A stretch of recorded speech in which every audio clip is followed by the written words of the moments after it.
Black leather wallet hits diner tile. Everyone freezes. Inside the wallet, a photo. A woman's face. Ariel's breath stops. It's her mother. The billionaire who just humiliated her has no idea what he's dropped.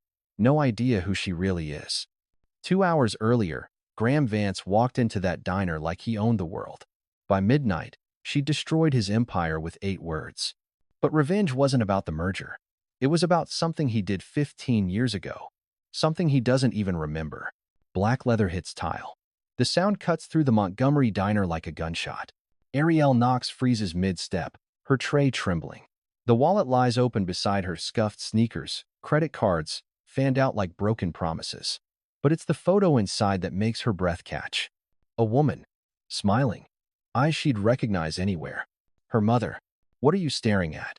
Graham Vance snaps from table 7, his Rolex catching the neon flicker of the open 24 hours sign. He doesn't even realize what he's dropped. Doesn't realize who is holding his entire past in her hands. Ariel blinks. Once. Twice. Then she sets the wallet on the counter without a word. Flashback. 2 hours earlier. The diner hums with exhaustion, burnt coffee, Hank Williams on the jukebox, dreams left to rot under fluorescent lights. Ariel wipes down table 7 for the 3rd time tonight.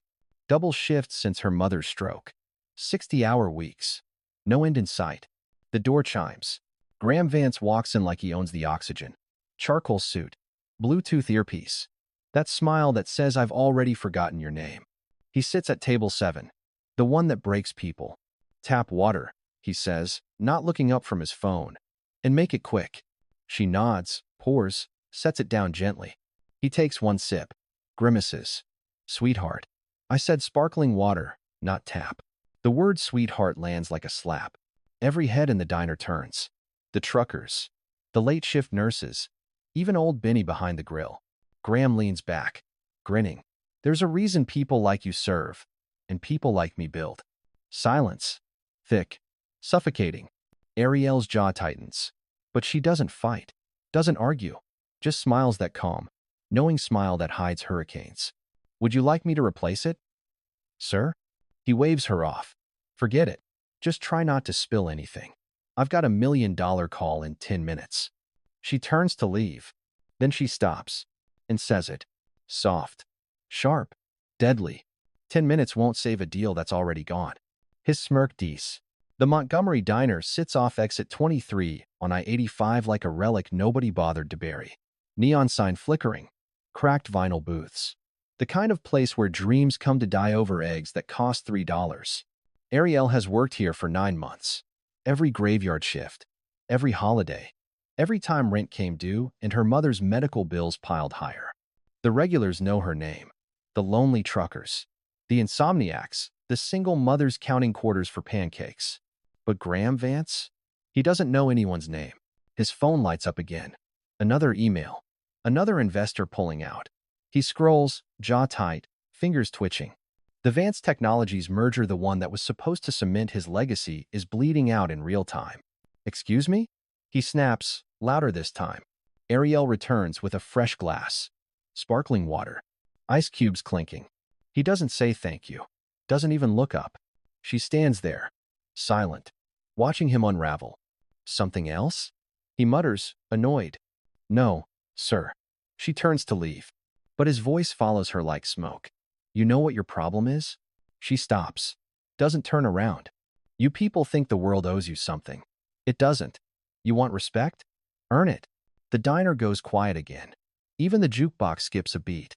Old Benny slams a spatula against the grill. The nurses exchange glances. One trucker shakes his head, muttering something under his breath. But Ariel? She just nods. "You're right," she says softly.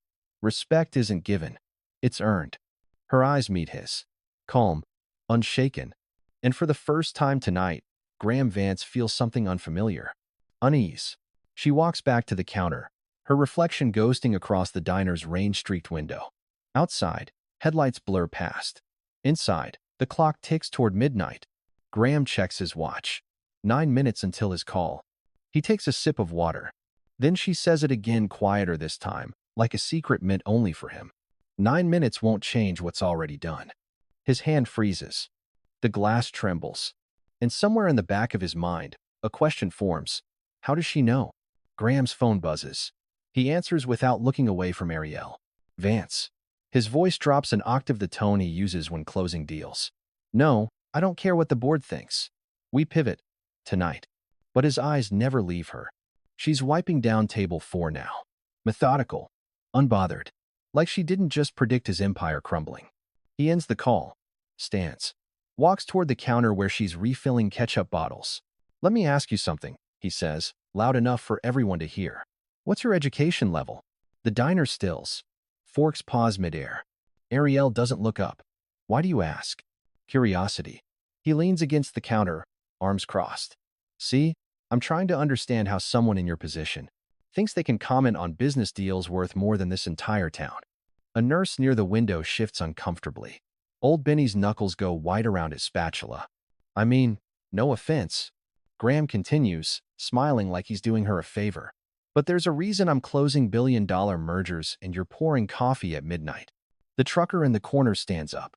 Hey, man. Graham waves him off. I'm just saying what everyone's thinking. There's a hierarchy. Some people build, some people serve. That's just how the world works. Ariel sets down the ketchup bottle.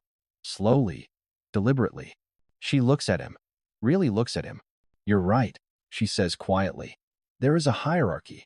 He smirks, satisfied. But you're confusing wealth with worth. His smirk falters. And that, she adds, turning away, is why you're about to lose everything. Graham's face flushes red. What did you just? His phone erupts. 5 calls. 10 texts. All at once. Subject line flashes across the screen. Merger dead. Archer Group confirmed. His hand trembles. The phone nearly slips. Around him, the diner watches in silence. Waiting. Ariel glances back over her shoulder. That same calm smile. Your call's in 3 minutes, she says softly. Better not waste them. Then she disappears into the kitchen, and Graham Vance realizes he's just been destroyed by someone whose name he never even asked. Graham stares at his phone like it's a bomb. 15 missed calls. 23 texts. His PR team. His investors. His lawyer. All saying the same thing. It's over. The Archer Group didn't just outbid him. They buried him. 6 board members voted against Vance Technologies in under 30 minutes. How did she know? He looks toward the kitchen. The swinging door still rocks gently where she disappeared. 2 minutes pass. She emerges with a pot of coffee, moving between tables like nothing happened, pouring refills, smiling at the nurse, joking with old Benny. Like she didn't just shatter a billionaire's world with 8 words. Graham's chest tightens. He needs answers. Hey. He waves her over. Come here. She doesn't rush. Takes her time. Sets the pot down. Wipes her hands on her apron. Then walks over. Slow. Controlled. Yes, sir? That word sir lands differently now. Almost mocking. How did you know about the merger? His voice is quieter. Almost desperate. She tilts her head. Know what? Don't play games with me. His jaw clenches. You said it was dead. You knew before I did. How? Ariel leans in slightly. Close enough that only he can hear. Maybe you should ask better questions. She whispers. Like why the board voted tonight instead of tomorrow. His eyes widen. Or why Senator Knox personally called 3 members this afternoon. The blood drains from his face. Senator Knox? He repeats, voice cracking. She straightens.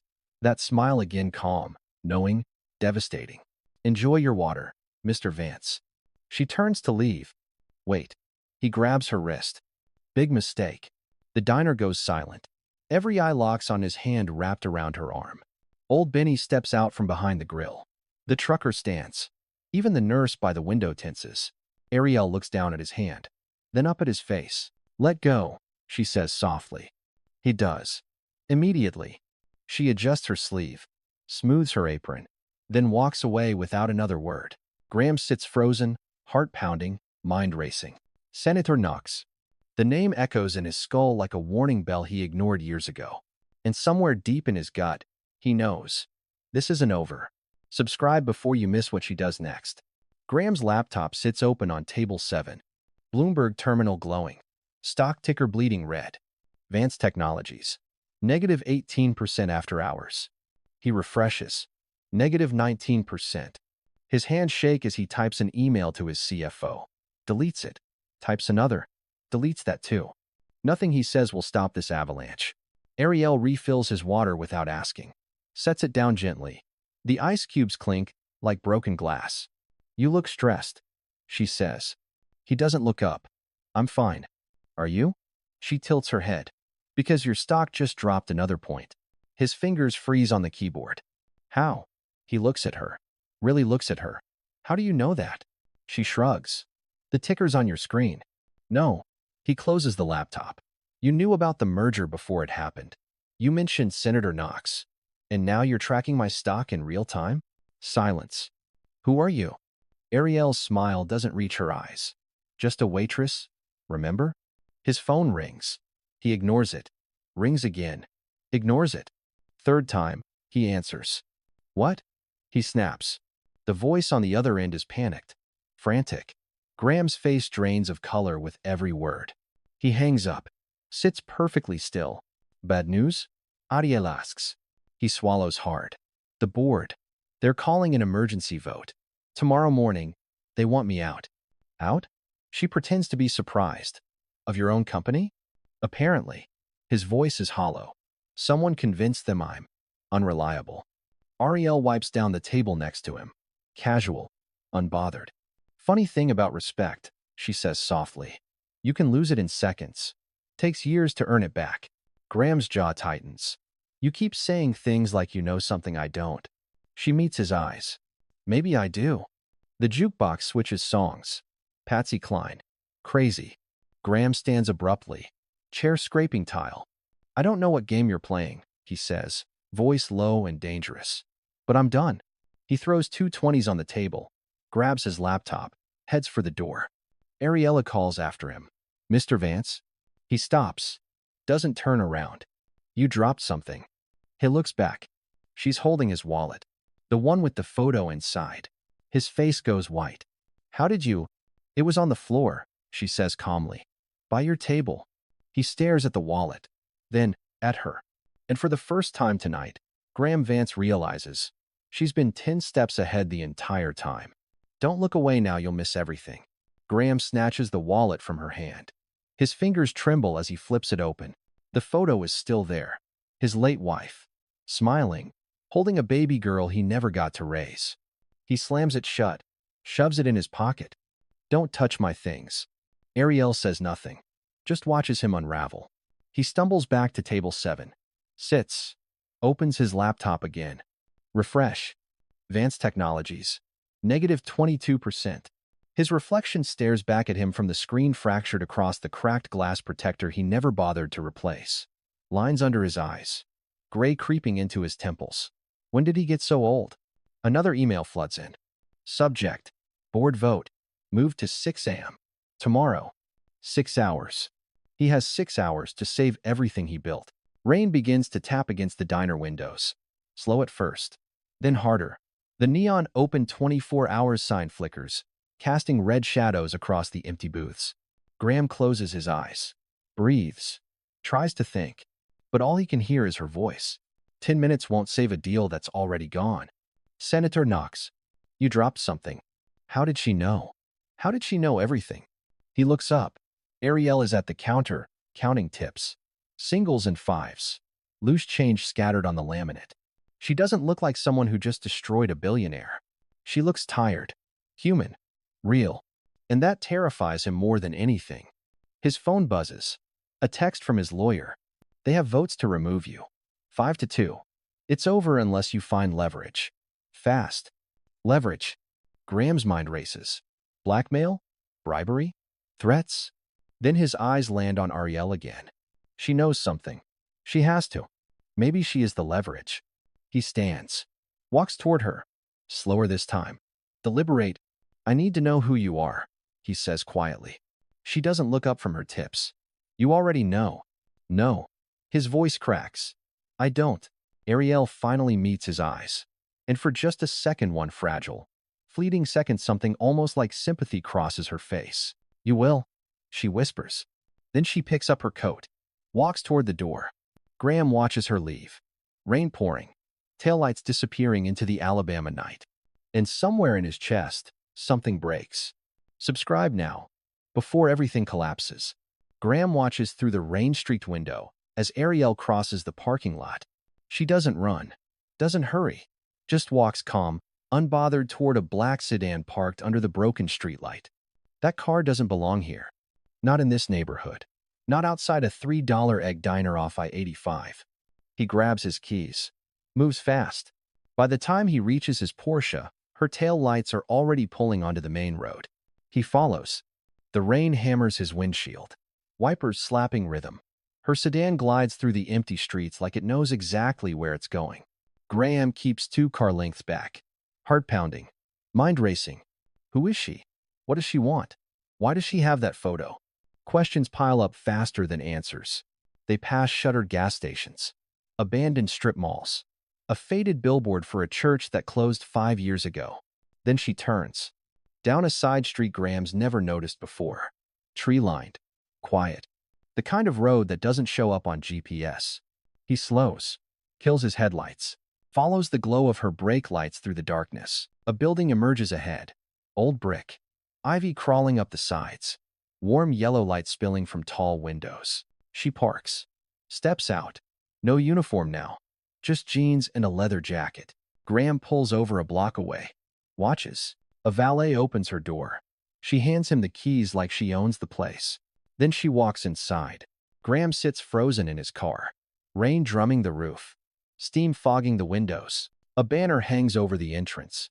The Knox Foundation Annual Scholarship Gala. His stomach drops. Knox. Senator Knox. The same name she mentioned in the diner. He steps out into the rain. Soaked instantly. Doesn't care. Walks toward the building. Past luxury cars. Past security guards in black suits. No one stops him. He slips inside. The lobby hits him like a wall. Crystal chandeliers. Marble floors. Men in tuxedos. Women in evening gowns. And at the center of it all on a stage lit like Broadway stands Ariel Knox. Not tired.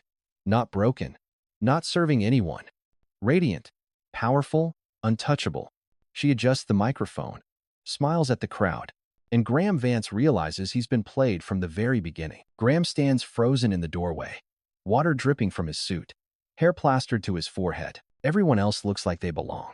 He looks like he crawled out of a wreck. A waiter passes with champagne flutes. Graham grabs one. Downs it. Grabs another. The room is packed. Lawyers. Politicians. CEOs. Faces he recognizes from Forbes covers and Senate hearings. Old money. New power. All here for one reason. The Knox Foundation. A man in a navy suit leans toward his companion. She's raised over $40 million this year alone. Scholarships, small business grants, community rebuilding. Senator Knox's daughter? The only one. Ariel. Brilliant. Ruthless when she needs to be. Graham's chest tightens. Daughter. Senator Knox's daughter. On stage, Ariel taps the microphone. Feedback hums. The crowd quiets instantly. She's changed. Hair down. Black dress that costs more than most people's rent. Diamond earrings catching the light. But her eyes, those same calm, knowing eyes, haven't changed at all. Good evening, she says. Her voice carries effortlessly. Confident, commanding. Nothing like the tired waitress pouring coffee 2 hours ago. Tonight, we honor the people who serve others with dignity. The single mothers working double shifts. The students fighting for a chance. The communities that refuse to be forgotten. Applause thunders through the hall. Graham feels sick. She continues. Because wealth isn't about money. It's about legacy. It's about who you lift up when no one's watching. Her eyes scan the crowd. Then they land on him. Just for a second. One heartbeat. One flicker of recognition. And she smiles. That same devastating smile from the diner. A man beside Graham whispers, "Isn't that Vance? The tech guy?" "Yeah. Heard his company's imploding. Board's voting him out tomorrow." Karma. Graham's fists clench. Ariel's speech ends to standing ovation. Camera flashes explode like lightning. She steps off stage, shaking hands, laughing with donors. Graham pushes through the crowd, elbows past tuxedos and perfume. He needs answers. Now. But before he reaches her, a security guard blocks his path. "Sir, do you have an invitation?" Graham looks down.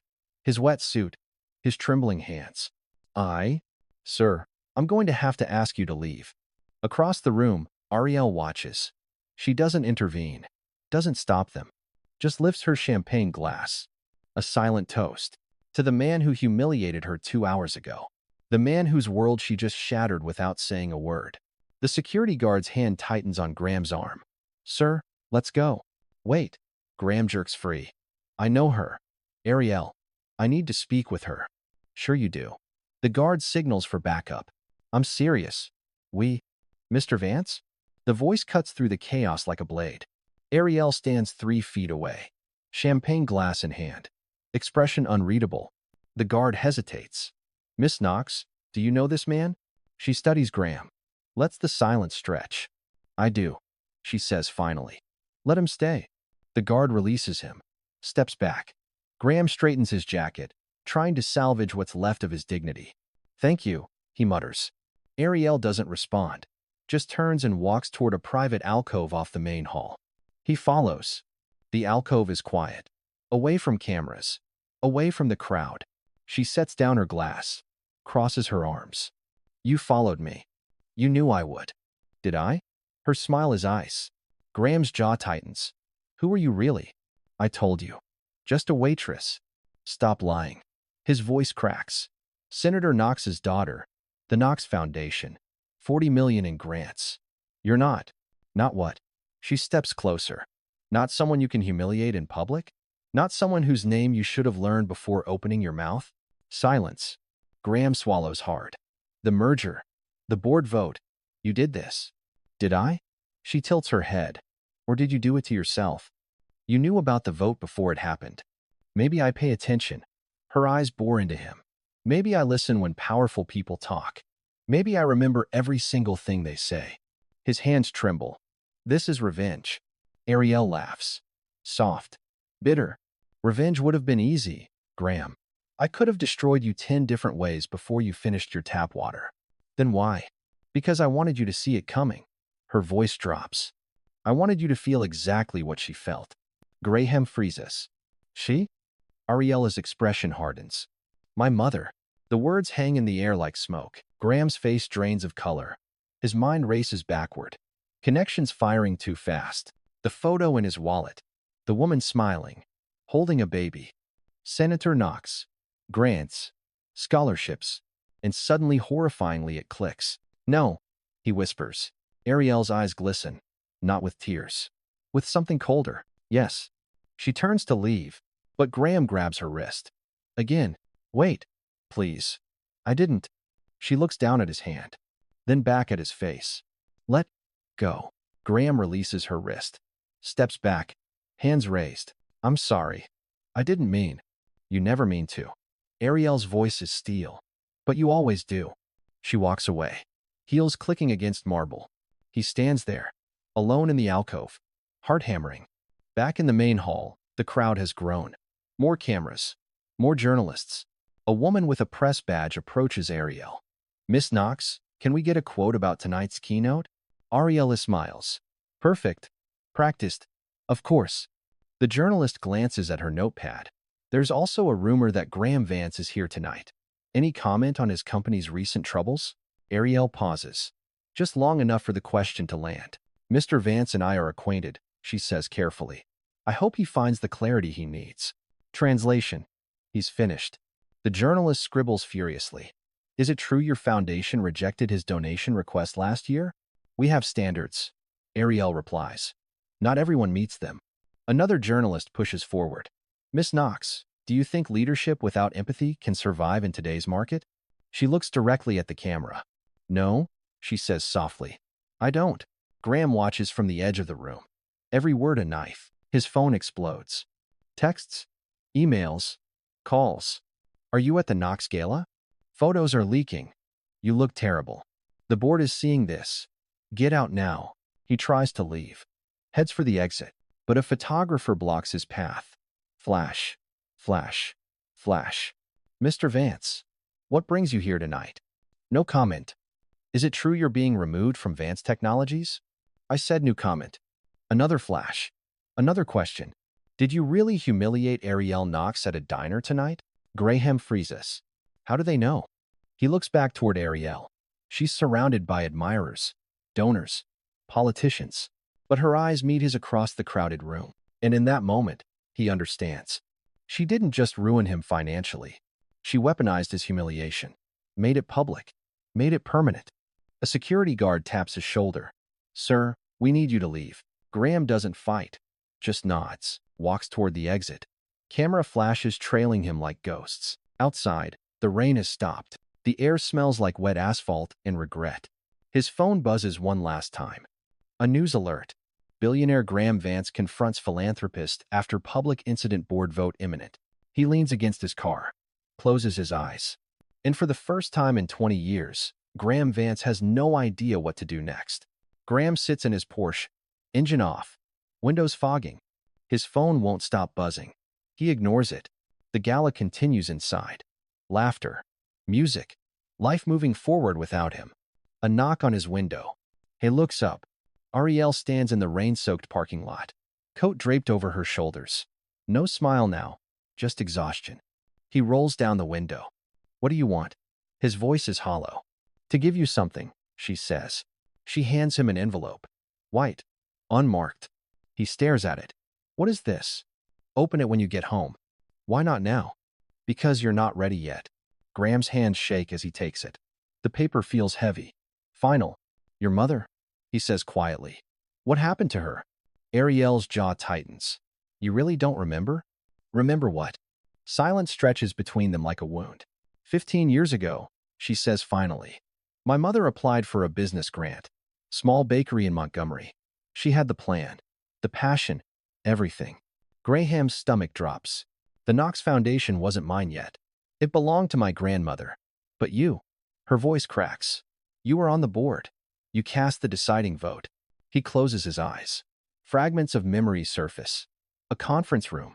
A stack of applications. A woman's name he can't quite recall. You said she wasn't worth the risk. Ariel's eyes glisten. Those were your exact words. Not worth the risk. Graham's throat tightens. I reviewed hundreds of applications. I didn't. She lost everything. Ariel cuts him off. The bakery. Her savings. Her health.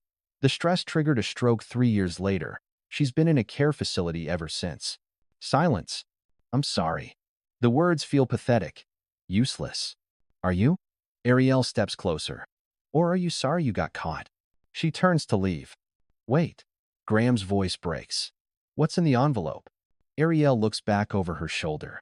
Funny thing about respect, she says softly. You can't buy it. You can't demand it.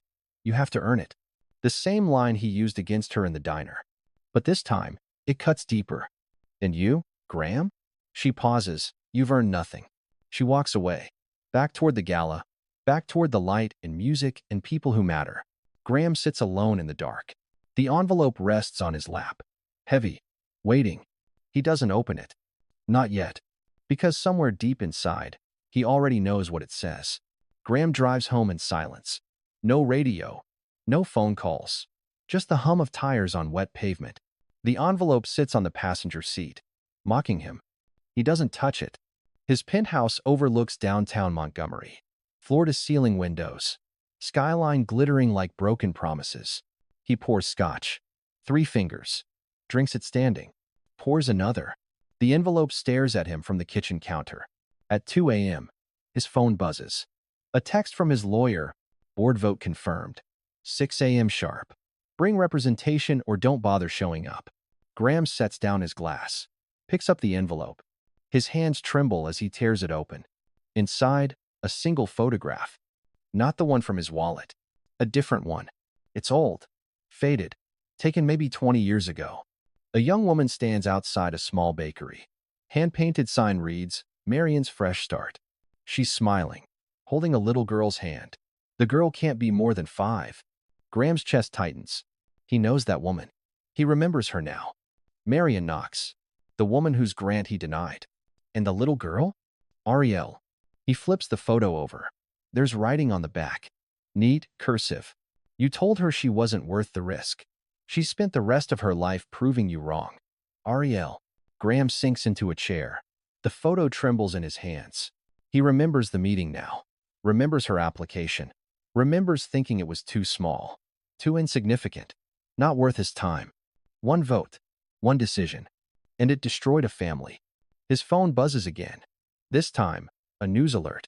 Vonstech stock plummet 31% as board prepares emergency vote. Beneath it, a photo from tonight's gala. Graham, soaked and disheveled, staring at Ariel across the crowded room. The caption reads, Billionaire Graham Vance confronts Knox Foundation CEO hours before potential ouster. Half his face is lit by camera flash, the other half shadowed. Like his empire, like his legacy. Split, cracked, crumbling.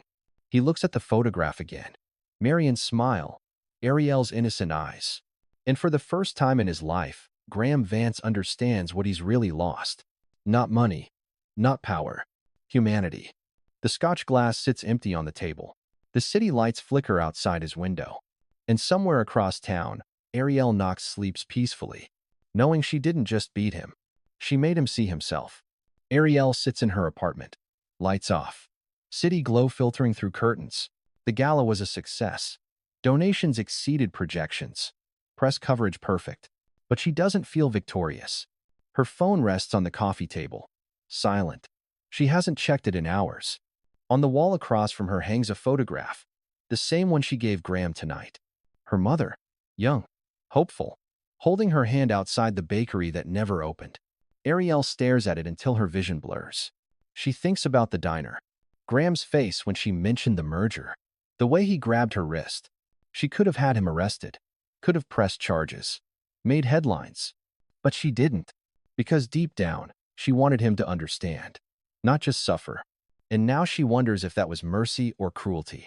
Her mother's voice echoes in her memory. Soft. Tired. Baby, don't let bitterness make you cruel. This was 2 years ago. Before the second stroke. Before the silence. Ariel had just taken over the foundation. Was reviewing old grant applications. Found Graham's name buried in the files. You gonna go after him? Her mother asked. Would you? Her mother smiled. That same gentle smile Ariel inherited. No, but you're stronger than me. Ariel picks up her phone. Opens her contacts. Graham's number obtained through a mutual board member weeks ago glows on the screen. Her thumb hovers over the call button. One tap. One conversation. She could end this differently. Tell him her mother forgave him years ago. That the stroke wasn't his fault. That revenge won't heal old wounds. But then she remembers.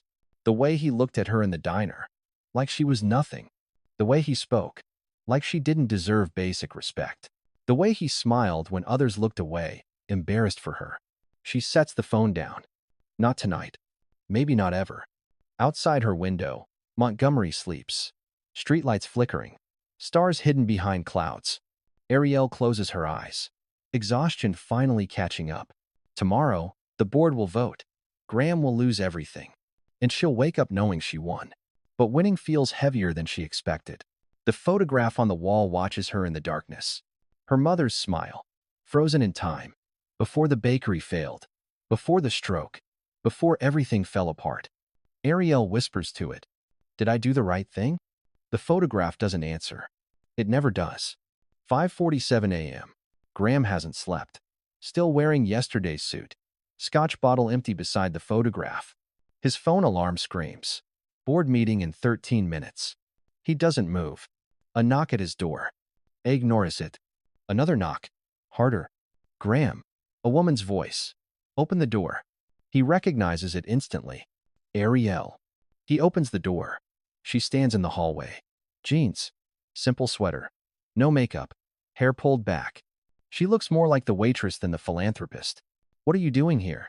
His voice is raw. Finishing this, she says. She walks past him without invitation. Stops when she sees the photograph on his coffee table. Her mother's smiling face stares back at both of them. Why did you give me this? Graham asks. Because you needed to remember. I remember now. His voice cracks. I remember everything. The meeting. The vote. Her face when He can't finish. Ariel turns to face him. Do you know what happened after you denied her? He shakes his head.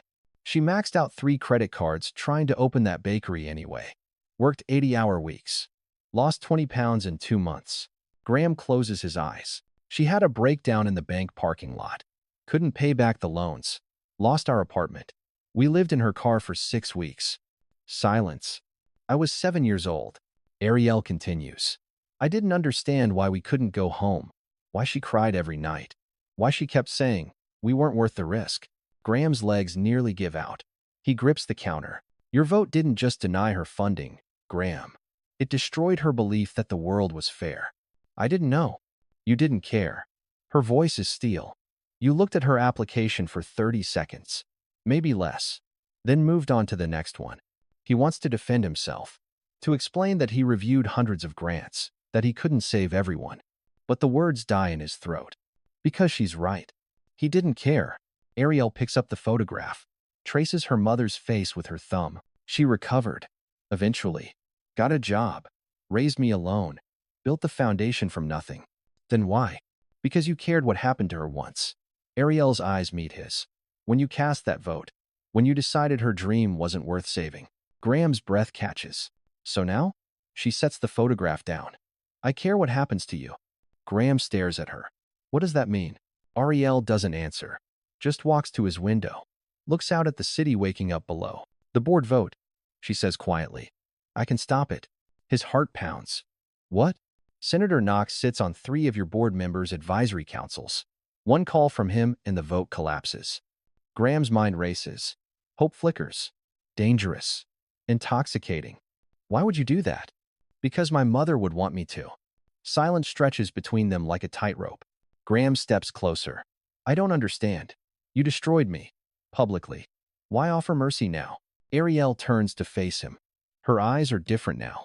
Softer, sadder. Because 3 months ago, my mother woke up. Graham freezes. First time in 18 months. The doctors called it a miracle. She was lucid for 6 hours. Ariel's voice trembles. And you know what she asked me? Graham can't speak. She asked if I'd forgiven Graham Vance yet. The words hit him like a freight train. She remembered you. Remembered your name. After everything. Ariel's laugh is bitter. She wasn't angry. She was worried about me. About what holding on to this would do to my soul. Graham's throat tightens. What did you tell her? I lied. Ariel's voice cracks. I told her I'd let it go. That I'd moved on. Tears well in her eyes. She doesn't wipe them away. She smiled. Squeezed my hand. Said she was proud of me. Then she had another stroke. Worse this time. She's been in a coma ever since. The room tilts. Graham reaches for the counter. Steadies himself. So this? His voice breaks. Everything tonight. The humiliation, the gala. The photograph. This was. Revenge against a ghost. Ariel finishes.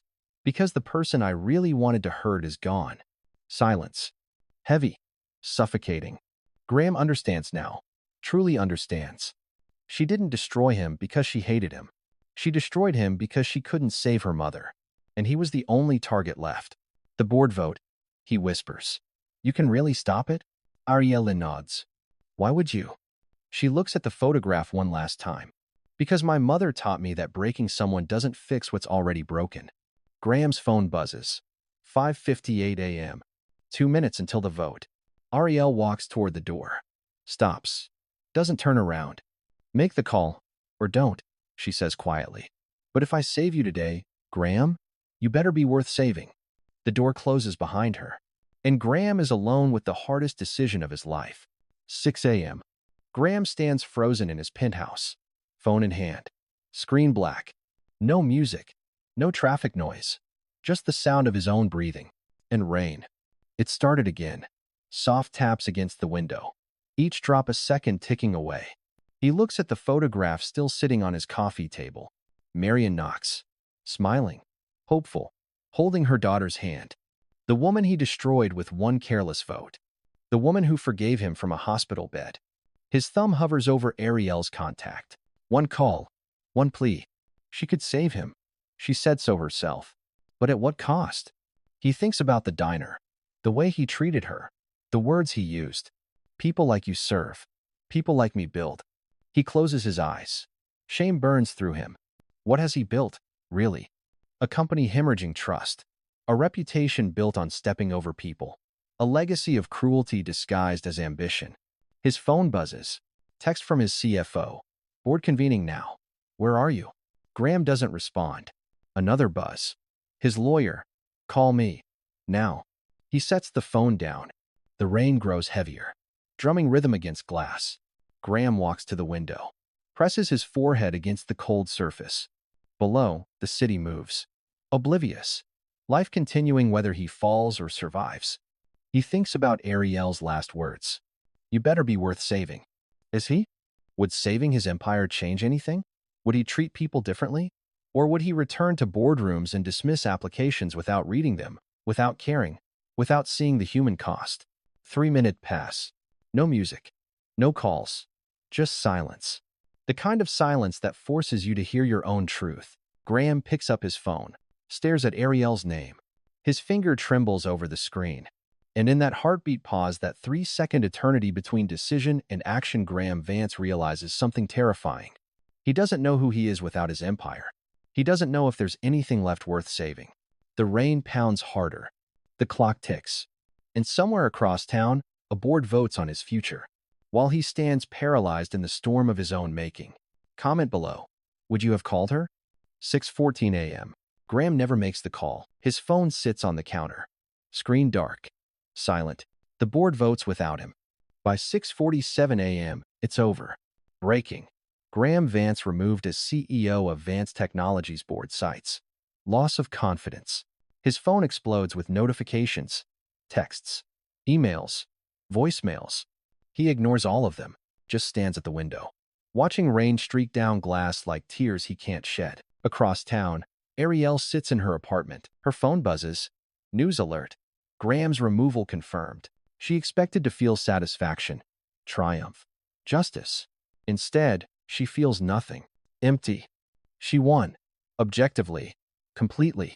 Graham lost his company, his reputation, his empire. Everything he valued is gone.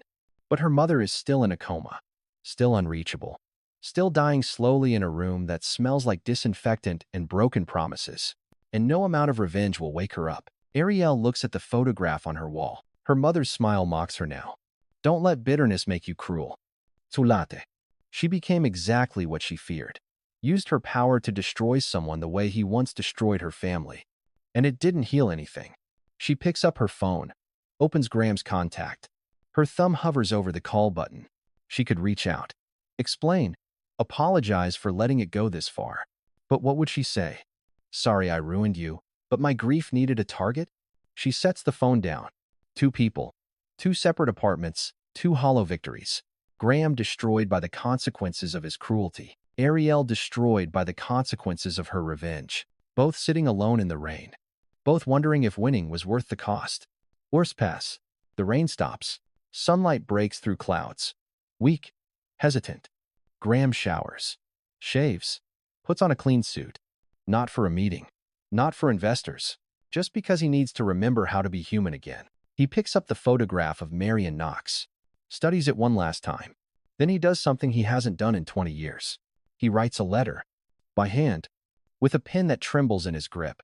Dear Ariel. Across town, Ariel finally sleeps. Dreamless. Exhausted. When she wakes, the sun is high. Her phone shows 17 missed calls. But none from Graham. And somehow, that silence says more than any words could. They both won. They both lost. And neither knows if they'll ever find peace. 3 days later, Graham walks into the Montgomery diner. Same flickering neon. Same cracked vinyl booths. Same Hank Williams on the jukebox. But everything feels different now. Old Benny looks up from the grill. Recognition flashes across his face. You're that guy, he says. Not friendly. Not hostile. Just stating fact. Graham nods. Yeah, I'm that guy. He sits at table 7. The one that breaks people. The one where it all started. A different waitress approaches. Young. Tired. Name tag reads Keisha. What can I get you? Just water, Graham says. Tap is fine. She blinks. Surprised. Then pours without comment. Graham takes a sip. Sets the glass down carefully. It tastes like humility. He reaches into his jacket. Pulls out an envelope. White.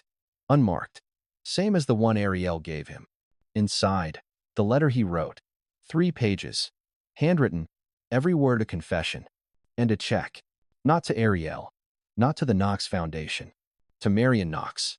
Made out in her name, enough to cover every medical bill, every missed opportunity, every dream deferred. It won't wake her up, won't undo the past, but it's a start. "Excuse me," Graham says to Keisha. "Is Ariel working tonight?" Keisha shakes her head. She doesn't work here anymore. Hasn't for a week. Graham's chest tightens. "Do you know where she went?" "Nope. Just came in one day, hugged Benny, and left. Said something about needing to remember who she was before all this." Graham nods slowly, sets the envelope on table 7, writes on the front, "For Ariel Knox. No rush." Leaves $100 tip underneath, then stands to leave. As he reaches the door, Benny calls out, "Hey." Graham turns. "She talked about you," Benny says. "After that night." Graham swallows. "What did she say?" Benny wipes down the counter. Doesn't look up. "Said you reminded her why she started the foundation in the first place." "Why's that?" "Because even the cruelest people deserve a chance to remember they're human." Graham stands frozen in the doorway. The same doorway he stormed through 3 nights ago. Arrogant, untouchable, certain the world owed him deference. Now he's just a man who destroyed lives and is trying to learn how to stop. He walks out into the Alabama night. The neon sign flickers behind him. Open 24 hours. Some things never change, but some things do. On table 7, the envelope waits. The same table where a wallet once hit the floor, where humiliation became karma, where 2 broken people collided and shattered each other completely. Full circle, waiting for what comes next. 2 weeks pass. Ariel stands outside Montgomery General Hospital, 4th floor, room 407, where her mother has been sleeping for 19 months. She comes every Tuesday. Same time, same routine, but today feels different. The hallway smells like antiseptic and fading hope. Fluorescent lights hum overhead. She pushes open the door. Her mother lies motionless. Monitors beeping steady rhythm. Ventilator breathing for her. Ariel pulls up a chair, takes her mother's hand. Cold, fragile. A ghost of the woman who raised her. "I did something," Ariel whispers. "Something you wouldn't be proud of." Silence. Just the machines. "I hurt someone. On purpose. Because he hurt you first." Her throat tightens. "And you know what's worse? It didn't fix anything. You're still here. He's still broken. And I'm just tired." She reaches into her bag, pulls out an envelope. The one Graham left at the diner. Keisha called her yesterday. Ariel hasn't opened it yet. Been carrying it around like a weight. Now, sitting beside her mother, she finally breaks the seal. Inside, a letter. 3 pages. Handwritten.